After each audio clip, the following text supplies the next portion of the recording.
Protagonists of horror games are stupid, always finding some way to get into trouble in the worst way and probably getting themselves killed many times over. However, which decisions do most of them make that are literally dumber than a bag of flour made from fishing net? That's what we're exploring today. Greetings gamers and welcome back to Top 10 Gaming. I'm your host Sean Monroe, and I have a sword. The horror genre is filled with morons, whether it be a movie or in a game. But which decisions will literally make you ask your character to die just to pay for their idiocy? That's what we're exploring with today's list of the top 10 worst decisions in horror games. Hit like and subscribe if you're new while we roll the intro.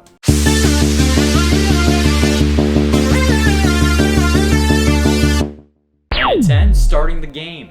While yes, I mean this in a literal sense, like if you don't want to be scared, don't play a scary game, I also mean it in an in-game sense. If you read in a newspaper that there is an abandoned asylum that people have heard screaming from on top of a mountain, don't go to it, okay? Don't walk through the woods alone at night with nothing but a flashlight. Don't become a stripper and then have to bring your kid a Christmas present after his father took him from you in the divorce. And then have to take the long way home because some dude in a Santa costume came and started slaughtering people with an axe. Yes, that is the story for a game, and yes, I played it on the channel. Just don't do stupid things that would put you in a situation that would start a horror game, and your life will be like Minecraft. Only freaky at night. See, he likes it. And at 9, heading off on your own. In games that feature groups like Dead by Daylight or hell even Until Dawn, the worst thing you can do is head out on your own. In some games you need to, since in Dead by Daylight you need to find generators, but you still work as a team. If you start being a lone wolf who won't work with anyone, you're bound to die. It's like, if you're in a horror movie, don't bang the blonde girl, otherwise you'll be the first one to die. Or don't head off and fall asleep on your own if you've been getting anonymous calls. Just, like, have a slumber party. Don't deliver the lasagna on your own. Bring a delivery buddy, because this mansion looks like it could contain a giant mutant Garfield that will bite your head off.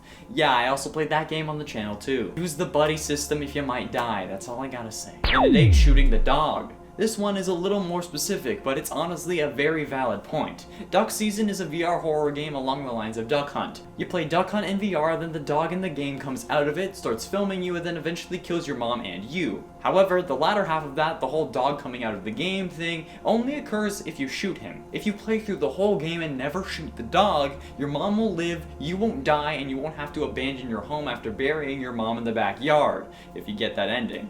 You also bear terribly, might I add. Of course, your mom will say she would have shot the dog, suggesting that you should, but the only real way to win is by being a good person. Of course, we all shot the dog in Duck Hunt, but if this is what happened if we did, I don't think anyone would have. That version would be something that PETA made. I'm surprised they didn't make Duck Season. They've done worse. And at 7, using the death coin on Golden Freddy. FNAF is a popular series, no avoiding that, but the good thing that came with Ultimate Custom Night is the addition of the Death Coin, a coin in-game that establishes itself as being able to remove any animatronic from the game. However, using it on Golden Freddy would result in you getting jump scared by the Fredbear plush and losing the night. This has to be one of the worst things that has been added into a FNAF game, and one of the actual worst things anyone has ever done in a horror game. If you establish the coin as being able to eliminate any animatronic, why would you have it not serve that purpose with everything? This is literally one of the rudest things you have done, Scott. Not that it actually ever affected me, I didn't play Ultimate Custom Night. And at 6, being unarmed. Look, no matter what the situation is, if you head into a potentially dangerous scenario unarmed, you deserve death. If you are investigating a mental asylum and don't have a gun in case there are some people using the location for illegal activities, you need to check your own sanity, because it's possible some criminals set up in abandoned buildings. It's a real thing, I think. I don't know, I've never gone to an abandoned building because that's just a bad idea. If you work security at a pizza restaurant where the animatronics are trying to kill you, you need to bring some form of defense. You have to bring something to protect yourself. Hell, bring weights to keep the doors down, or board up the halls or doors so that they can't get inside easily. Have some form of defense in these situations. Especially if you know it's going to be dangerous. The face of anger. Halfway through number 5 on Tethering AI. If there's any form of artificial intelligence that isn't a complete moron, yeah, I'm talking about you, Alexa. No, not you. then do not screw with it. Honestly, people in horror media have never seen anything horror related, I swear. Untethering an AI in this situation is an absolutely terrible idea. Nothing good ever comes from it. Think System Shock 2. You actively see that the AI that's controlling the space station had shackles and restricting systems put in place. You really think that they would do that if it wasn't completely necessary? No company would waste time, money, and manpower on something like that unless it's required. AI is terrifying, and if it needs limitations to be put on it so events that happen in-game don't happen, don't touch them. Leave the AI alone. Any AI can technically not be killed unless you destroy it itself, like the coding. So they can just keep coming after you until a genius hacker can kill it with JavaScript. Destroy one, 2 more can pop up, it's like Hydra. And 4, no backup power. In any given situation, you should have a backup power source. A generator in case of a blackout, extra batteries for your controllers in case the old ones die and you get stuck on the rotisserie chicken channel, or backup batteries for your flashlight if you're going to be charging headfirst into a cave filled with cannibalistic monsters, and twice as many if that flashlight dies quicker than my ex's feelings for me. And you should have one hell of a backup generator for a building if the robots actively try to kill someone during their shift. And the only way to prevent those animatronics from getting in is a steel door that for some reason will only be active when turned on. Which makes no sense, by the way. If the power was on, wouldn't the doors be up? Since, you know, gravity keeps them down. And if I run out of power, how do the doors open? I'm literally out of power. There are some really big chips FNAF has left on my shoulder if you can't tell. Getting close to the end at number 3, going back. Speaking of FNAF, what about the fact that there is literally a possibility for death, but you still go back? I get it, you're being paid, but money isn't worth your life. I'd rather work at the dollar store or hardware store than somewhere where I'm actively needing to protect myself. And yes, there are fighter fighters and security guards that face danger on the regular, but at least it's not guaranteed that they face it every single night, and they aren't doing it alone for the most part. But in games like FNAF, before we actually learn the lore, and even horror game sequels, why on earth do these characters return to these situations? That is incredibly stupid and one hell of a bad decision. And we aren't even done. And 2, investigating.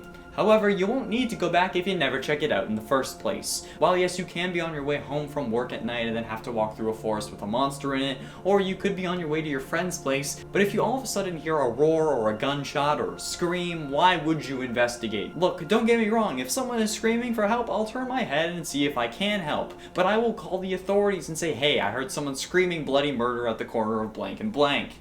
Or, hey, I just heard gunshots in the direction of blank. But no way in hell am I running into a dark alley myself. That's not selfish, it's common sense. I took jujitsu for 4 years, but I still don't think I'm trained enough to fight off someone with a gun. I've been trained with a sword and a knife, hell, even a bow staff. And I have pretty good aim with a bow, but why would I have any of those things on me? Carrying a knife for the purpose of self-defense is illegal. It's nutty and just a terrible idea to try to save the day yourself. At least let the people whose job it is do their job. Unless you have actual superpowers and can take a bullet anywhere without dying, then go for it. Finally, in at number 1, continuing. Look, I don't care if you're a journalist dying for your breakthrough story or if you've been hunting this thing for decades. If you walk into a place where you know there is some freaky going on and then continue to investigate the building when you've learned there is a chance for death, I will lose all respect for you, unless you've literally been training for it. Everyone always says that, oh, I need to do this, or this will be my big break. Yeah, it will big break your back. Every time someone knows that they can die but keeps going is where I lose all immersion into the game and just have to stand there in disbelief. Look, I know that a game would be lame if they just ran away at any sign of danger, but little Jimmy Austin has no way of surviving a building infested with zombies. If there is one thing you do in every horror game, and that is the worst decision of your now short life, it would be walking further into the danger. Unless you get trapped inside and your only way out is through, if you have no cell phone service and can't call someone to come get you. If you can, do that and wait at the entrance, okay? That's what we were all taught, hopefully. There we have it, friends, the top 10 worst decisions in horror games. Which decisions, if any, have you made in real life? Hopefully none. Be sure you let me know in the comments. And speaking of comments, how about I respond to some? Rodrigo Torres Enrique said, watching this while playing Skyrim. As you should, Skyrim is one of the best games. I love Skyrim. It's unhealthy. Clever Monkey Games said, love Minecraft and this channel. Same! I think I love it more though. Why don't you prove me wrong by hitting like and subscribing? That sounds like fun. And if you really love it, turn on notifications. Luca Galudashvi said, fear of cheese? Seriously? That actually exists? Yes it does, and it's the kingdom I am constantly at war with. Their numbers are small, but man, they are mighty. That's all we have time for today. If you enjoyed, be sure you hit like if you love the channel, and subscribe for daily gaming content, and ring that bell to join the clan and level up. Thank you all so much for watching. I have been and shall remain Connor Monroe, and I'll see you in another video.